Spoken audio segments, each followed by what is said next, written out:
What is up? Thank you for coming to my channel, Prison POV. Shout out to the homeboy Dave. He shot me some art for the art wall. Dave and his old lady Lauren, cool people. Shout out to them.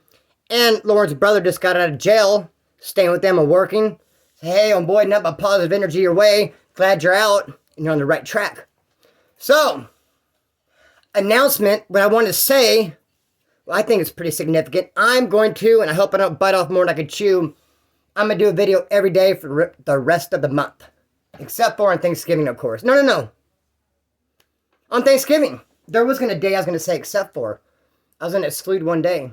It's going to be tomorrow. I don't know. I'm going to do a video every day for the rest of the month. Because I know people are off. They're at home. Everyone's doing Thanksgiving. Might have some extra time. And I'm just going to flow with some content. I think it'd be a good idea. I know there's one day I want to say except, tomorrow. And I'll tell you why tomorrow. Because tomorrow, I'm doing an interview with Jen Magana on her Convicted Hearts channel. That's going to be a cool interview. So we've had it on pause for a while. It's finally going to take off. And so, yeah, no video tomorrow. After tomorrow, including Thanksgiving, I'm going to do a video every day the rest of the month. All the t-shirts that have been ordered, if you order a t-shirt, it's out. It is out. All the shirts are out. All right, so with that said, I want to do this video. And if you're new to the channel, I just felt like saying that I do prison-related content. This video right here is going to be streets, though, because I do like to talk about the streets, too. The streets are a big part of it. I mean, you get out from prison, and what do? You hang out with other convicts, and kind of the game continues, but just on the street, and usually not out there very long. So this is going to be a street video. I thought it'd be a cool little thing to showcase and show how you get out of prison, how you're on the run, and all the trials and tribulations and up and downs you go through till you get right back in, at least for me. Because I had 2 prison numbers, and I only reported to parole once.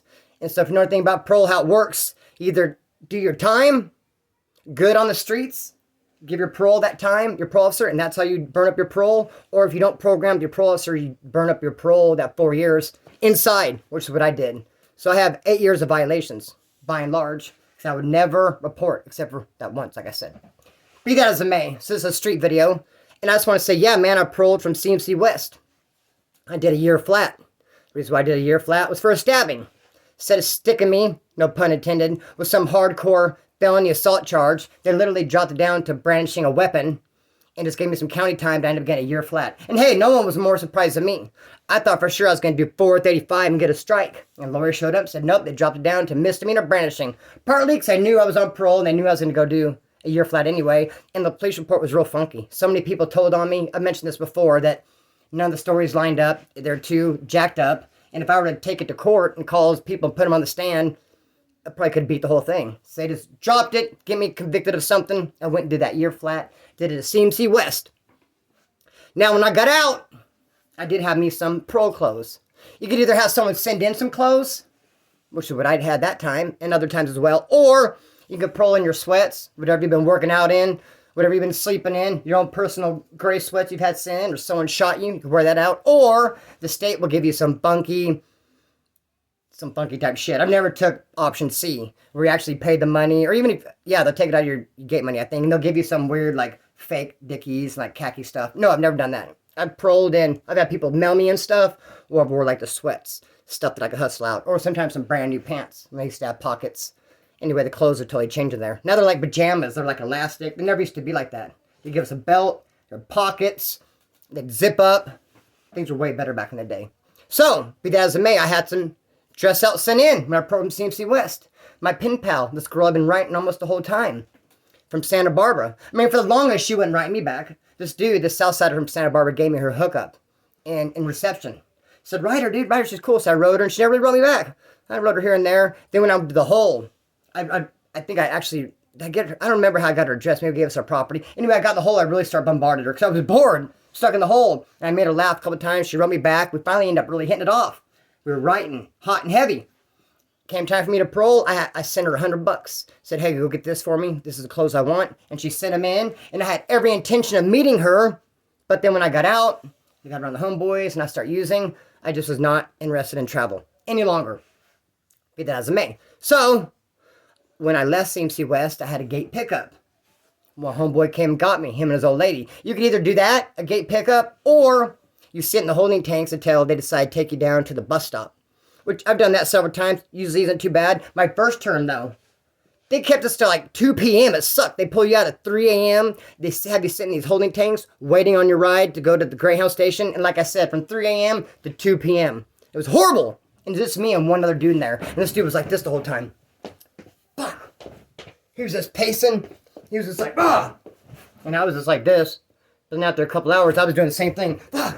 Both of us are like, get us out of here. You figure you've been busted, man. You're going to hit the streets. You're out. You got your clothes on. You're ready to go. And you're just that last little holding tank, dude. It takes forever to get out of there. It feels like time just stops moving.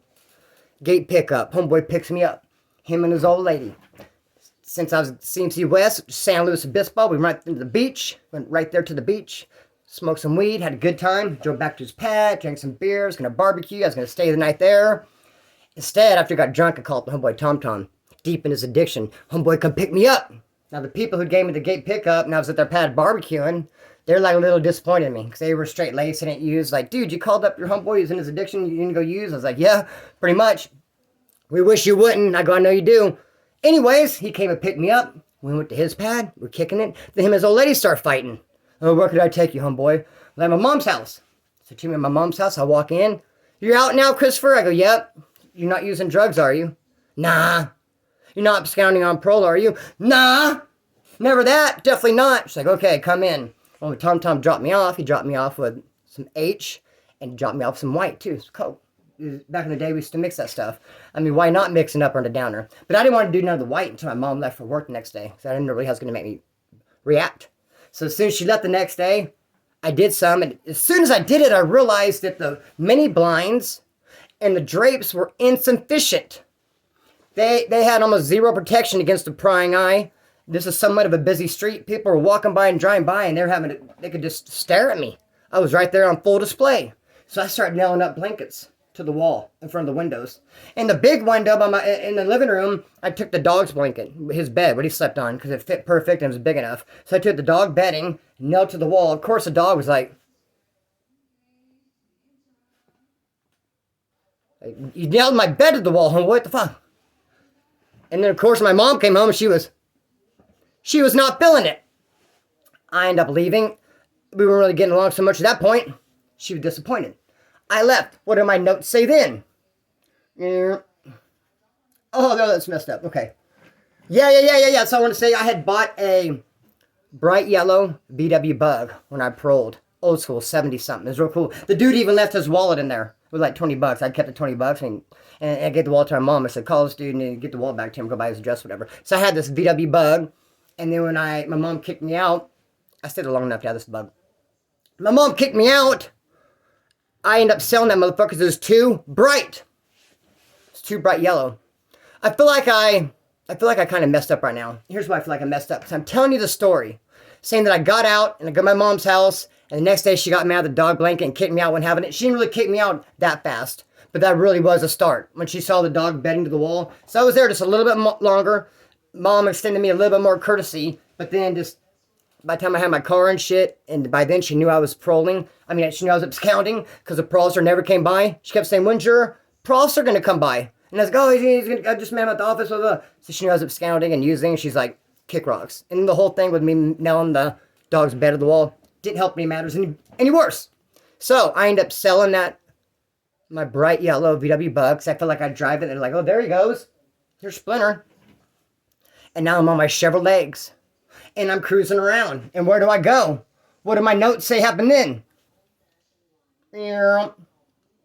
I met this crazy chick. Almost right away. I met her. I was hanging out at Time Bomb's pad. He lived in one of them motels. They like the permanent stay motel. In fact, the downtowner, whatever, it's next to the Mad Dog Tattoo Shop in Bakersfield. People pay by the week or the month, whatever. He was posted in there. So I was hanging out, staying there, and I met some chick that came by. I was playing guitar. His room was so small, I was in the closet. I'd like sit in the closet, and I was playing guitar, and she came over, and I was like, oh, kind of checking her out. She said, hey, come back to my pad, and we were hanging out, and I figured out she was a talker, and she would just talk, and I would just start blocking her out after a while, because I mean, I'm just like, whatever. I'm just grateful for the roof over my head, and the good music that's playing in the background. I'm kind of comfy, and she's yappity, I'm just blocking it out. But I remember one time she said, out of the middle of nowhere, she said, it's not the size of the wave, it's the motion of the ocean. And I was all, huh? I was like, hi, what? Did you call me?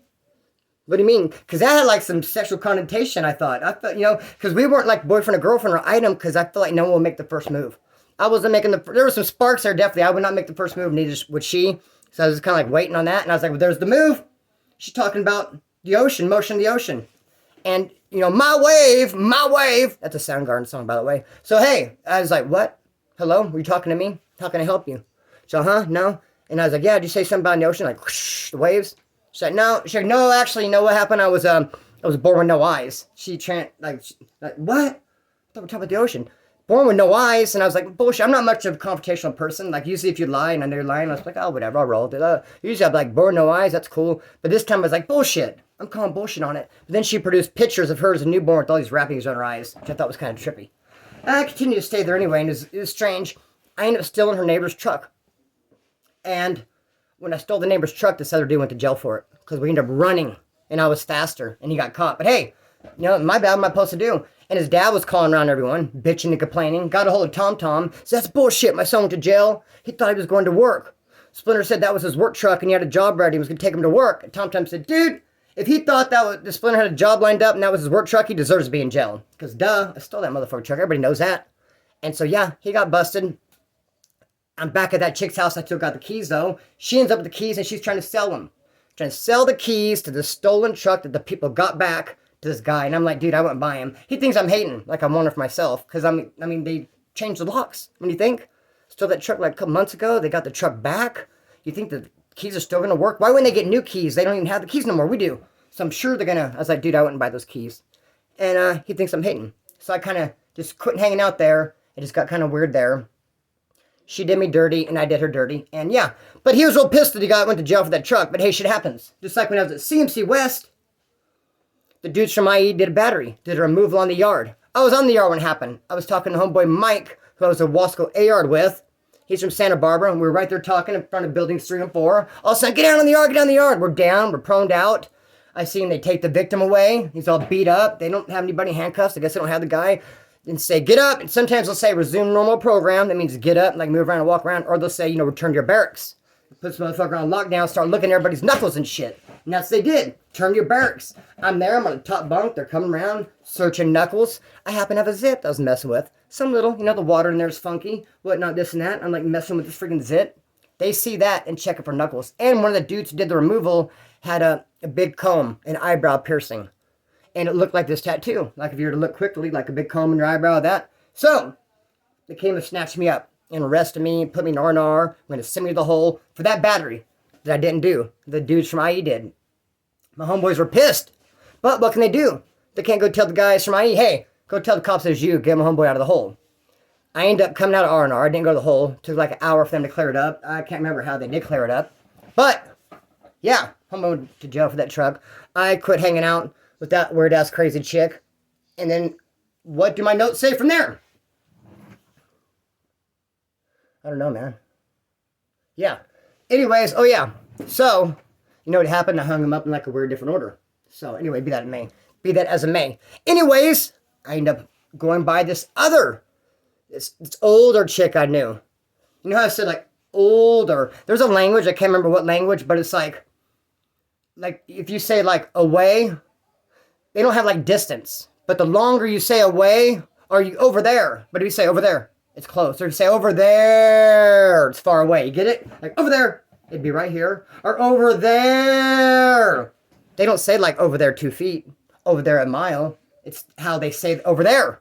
And that's why I'm saying she was older. And when I would knock on the door and come over, she'd be like, I'd go, and I'd walk in and go, fuck, like I had no place to stay. I just come here for the night. And she's like, strip out your clothes, man. And I'd say, oh, no, I can't, but chicken pox. And she'd say, do you want to see this new toy I got? No, I can't. My eyes are messed up. I can't. The doctor said I shouldn't even be looking at anything for a while. Sorry, I can't. She'd try all her angles. I'm doing everything I can to keep her in the friend zone, like boundaries. And eventually, I'd stay there all the time. Like I said, when I had no place else to go, I had several spots that I would just float around stay. I'm homeless. And now I'm disheveled legs. And I'd meet people like this randomly, and I'd end up there, and I'm like, grrr. So, but eventually, though, I left some clothes there because I took a shower, and she washed them. And I was out and about in the neighborhood, and I wanted to change clothes and take a shower. And I went by her pad, and she wasn't there. So I let myself in through a window. And then I took a shower, changed in those clothes. I didn't plan on telling her. I didn't think she'd care. I didn't think I couldn't find the proper way to bring it up in conversation. We were talking, and it's like I didn't fit in. But then she noticed, like, that shirt. I'm like, huh? This shirt? Oh, in case you guys noticed too, the POV crew, grab yourself a shirt, man. She noticed the shirt, like, that shirt was here. As were the shorts, and I remember them. Those are the ones that were folded up. Matter of fact, they're not folded up there no more. There's a pile of dirty clothes there that I surely would have remembered. You've been in my house. You came here when I wasn't here. And I'm like, huh? I don't remember. I can't hear you. My ears are severely clogged up. Like, I feel like I just went over the grapevine. If anybody is from this part of town or this area, when you go over the grapevine, you're like, your ears get clogged. It's the elevation thing, and I feel like I'm underwater. I can't, like, even hear a word you're saying. So she didn't appreciate that. So I didn't have that spot anymore. Again, let me remind you, I'm scouting on the patrol, bouncing around, staying here, staying there, running from the cops. Then I knew this other chick that I'd go stay at her pad that I knew from a long, long time ago, a friend. But she had a roommate, this guy, and he was trying to hit it. He was really always trying to hit it. So when I'd come over, he'd get mad, and he'd go, he'd make a noise like, I'd knock on the door and he'd answer me. I go, damn. And then I'd go in a room where we'd hang out just as friends, and he'd like knock on the door to her bedroom. She'd come in, he could be like, do you know a pineapple? Just like always like, dude, you're acting kind of weird and shit. And so I was allowed to hang out there and came back there as long as I wanted to hear that. Especially if I'd go like make myself something to eat, she'd offer, hey, fucking go grab some chips or cookie or something. I'd be in the kitchen, he'd be in the living room, I'd hear. I'm like, dude, you have a hairball or something? Do you need the fucking Heimlich maneuver? But one time I'm in the neighborhood and I could swear the cops were chasing me down. So I start running. I mean, I just broke. I got the hell out of there and I jumped a couple walls, and now they're over here. So I get to her pad. I'm sweating, and I just walk in, don't even knock. And I freaking turn off all the lights, and I turn off the TV, and I go, shh. And you start to talk, and I go, dude, I said, shh. I think, do you understand? I'm disappointed in you speaking right now. And they got kind of like weirded out and creeped out, like I don't know why. And then finally, when they allowed them to turn the lights back on, the TV out, because I felt safe again, I explained, dude, I saw the fucking Girl Scouts. I owed them fucking $12 for some of those fucking peanut butter toffees. And they were chasing me down. They wanted $12. Like, I did not know they were that dedicated, so I ran. You ran from the Girl Scouts? Yeah. No, it was the cops. No, I'm not running from the cops. No way. It was the Girl Scouts. Last time I came here, I saw them out front. Front me a box, homegirls. They gave me the box. They saw me right now. They wanted $12. They were trying to hit me with the umbrella. Here I am. That's why. They weren't buying it. I couldn't be there anymore. Kicked me to the curb. So now, guess where else I was staying? I was staying at the tattoo shop.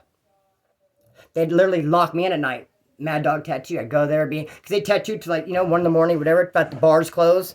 And then about 2 or 3, when they start shut the tattoo shop down, I'd be like, dude, I don't really got nowhere to go. They said, we'll just lock you in. And I was staying until the cops raided the tattoo shop looking for me. And then everyone knew about that. And everyone's like, damn, Splinter's hotter than fish grease. No one would talk to me. No one would meet me. Then no one would really let me come around. People that I knew and talked to. And I'm strung out on black. Having to score every day. And my buddy, my homeboy who would meet me every day, decided he didn't want to meet me no more. Just too paranoid. No one would meet me. It's crazy. So, what do my notes say after that? I don't think too much. But that's when, at the perfect time, because I've been homeless lots of times. I don't really consider it homeless because it's like on a couch trip, like you're doing drugs. You always got somewhere. Let's go to homeboy's house, Never have I been like outside homeless. Like, oh my gosh, pushing the cart. I wouldn't call it that. Always have somewhere to go. You just bounce around everywhere. Different people's houses. But then at that time, dude, no way. No going in no one's houses because cops are going everywhere. Even out the Tom-Toms, it's like, dude, cops have been here twice for you. They come inside my house, they raid, they said, look, let us in and look for them. We're not going to bust you for anything. We find this extra. He goes, I let them in. If they don't find you, but they'll be back. He goes, you're more than welcome. Stay if you want. They're coming looking, though. Like, that's not a cool feeling. But one time I had absolutely nowhere to go, and on his porch, he had like a washer-dryer little area. And I went in there, and I think my leg was sticking out. And this old lady got in the morning to do laundry, opened it, I screamed, jumped back, and I jumped up. And dude, I felt about this small, man. Felt miserable. Hated it. But the cops are on me freaking heavy tough. That's when, right about the time, I met the parole officer. And moved in with the parole officer, who was a drug specialist. And if you watch my video, I got my parole officer strung out. Tell the story there. And it could not have happened at a perfect freaking timing. Because I was destitute, dude. No one wanted to fuck with me. No one wanted to touch me with a 10-foot freaking pole because the cops are so hot and heavy. And what do I do? End up moving with the parole officer right under their nose. I go to see a homeboy. I heard he just got out. and he probably wouldn't know that I was so hot. I go by his mom's pad, and he's not there, but her car's out of gas. And I take a milk jug, pour the milk out, I'm going to walk to the store and put gas in it so she could have gas for her car. And when I come back, he comes pulling up. What's up, homeboy? He's like, yeah, I just got out. Already had a system. He's beaten. He's already hustling, doing all kinds of shit, deep in the game. Got a sack, breaks me off. He's like, dude, just go to my motel room. I tell him my story, tell him my plight. Dude, I am hotter than fuck, bro. I gotta tell you that. Cops looking everywhere for me. I got no spots. All my spots are burned out. No one will fuck with me because I'm super hot. He's like, I don't fucking boy shit. I got warrants and shit looking for me too. Let's ride. He goes, go to his motel room. I got this parole officer there. Because his motel room was right around the corner from the parole office, and it was like a druggy motel situation. You'd see it and think fucking prostitutes and druggies are there, and your assumption would be correct. And the parole officer's around the corner. So the parole officer, he's a drug specialist, getting, he studies drugs, the effects. He sees all these junkies come in, strung out, time out. That's what he said. He said, I see him get out and get clean, come right back. He's like, what's the pull? What is this stuff? He's like, I start getting curious about it. He knows about it by the books. He thinks he knows how to get people off, which that don't work because you can only get off when you want to get off. No one's going to no one can preach you off. No one can read you chapters out of a fucking drug textbook and get you off. It's got to come from in here, man. But he read about drugs, drug specialists. Now his nose is open, as they'd say. Just like when you're in jail and your homeboy's like, hey, I'm going to hit this weekend. You're expecting him to hit this weekend. He's like, dude, my lady, she's got it. Everything's good. Your nose is open. You're like, Sunday's going to hit. Then Sunday he goes out to visit, comes back, nothing. Like, fuck, dog. You feel let down. Your nose is open. You're expecting it. This parole officer's nose is open. He wants it. He starts hanging out this druggy motel. He sees my buddy coming and going. Finally asks my buddy, hey, what's up? Where's it at? My buddy says, yeah, I got some. Goes up in the room, smoking out the bong, and says, hey, I'm a parole officer. My buddy's like, what? What do you mean? Oh, okay, sorry. He's like, no, not like that. He's like, well, I am. Yeah, like that. What it was, he ran the STAR program. If you test dirty so many times, they go to the parole office all day long for 8 hours to do that STAR program.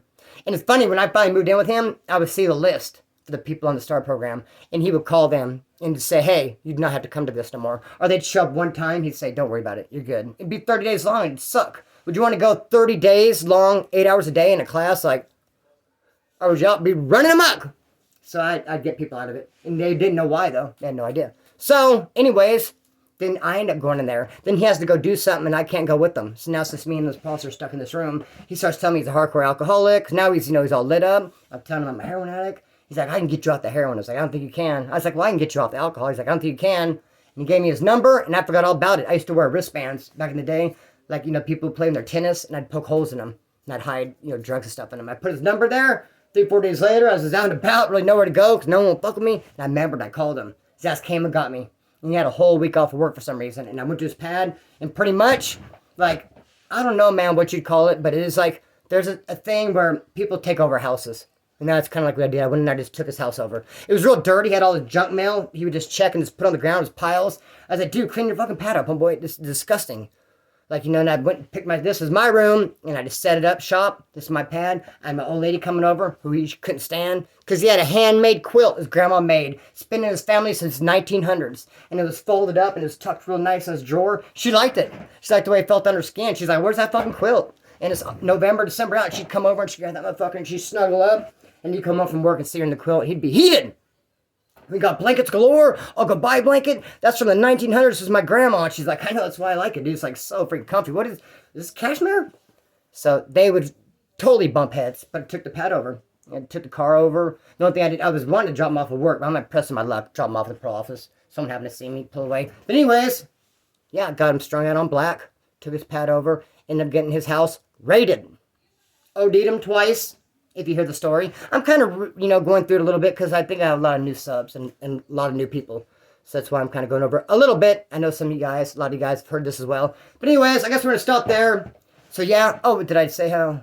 Oh yeah, so anyway, I just went back, raided the house, boom, went back. Took all my clothes off. Cops said, act like checking them for, whatever. Like, come on, you didn't check my clothes for nothing. I think they didn't want to humiliate me because I humiliated them. I moved in with the fucking parole officer and strung him out on black and took his house over. I mean, come on, right under their nose, and they're looking for me. So they gave me a suit, like a paper suit, and that's my picture, Zoom ID picture, and that's what I sat in the holding tank. And you don't know how many people over the years have said, dude, I remember you from the holding tank. You had that fucking paper suit on that time. Like, damn, it seems like 10 people. All you guys were there. What in the hell? I remember none of you guys. Bigger and shit, I had that motherfucking paper suit on. So yeah, I guess that's a video. That's what it's like, being on the run. You just bounce around, run the cops, meet all kinds of crazy people on the way, and, you know, trying to go in their pad and seek shelter. I'm cut the string and let it fly. Peace. Don't forget to pick yourself up a POV crew shirt if you're feeling it. I only have large at this point. I send them off with stickers and a letter. If you just want stickers and no shirt, that's fine too. Hit me up. Only a large for now for the slim and trim like a bicycle rim. I'll have other sizes later and different designs. Shout out to Dino Vaccine. And what else? Gonna be doing videos every day, man. Put that on everything. Not tomorrow, of course, but starting, but the day after that, I believe, is it already Thanksgiving? Crazy how fast time is flying. Can you believe it? Like a straight up bullet, man. Like, I can't believe Christmas in a month. Dude, I don't know if it's because I'm at school or what, but dude, time is just supersonic. But I guarantee if you were to go to jail right now, it'd be, time would go to a freaking screeching halt. So you're in jail, it's like it's been the 10th for 4 fucking days. You like go to right home, you're like, what's the date? Like July, it's 10th? It's not the 10th, it was the 10th yesterday. What the heck? It's been the 10th for 9 days. Dude, time comes to a screeching halt. Same when you're kicking. You're kicking methadone, kicking opiates. Time comes to a screeching halt. When you're withdrawing and you're kicking, it manipulates time. Craziest thing ever. And I'm withdrawing. I'm dropping constantly. I just dropped another 5. I'm getting off this. It's crazy because I told the nurse too. When's the doctor going to be here? I'm going to drop on methadone. She's like, why? She can't believe it. What do you mean? I go, because I want off this shit. What do you mean, why? Been on it way too long. She didn't be on it. Can't wait to get off this shit. I mean, why? Anyways, yeah. Get yourself a shirt, man. Hit me up. Write me a letter. Thank you, David, Lauren, for the cool picture. Here's what David shot me right here. What? Love it. Shoot me some stuff for the art wall, man. A lot of my stuff got destroyed when I moved that time whenever I got sick. We need some stuff for the art wall, man. Hey, and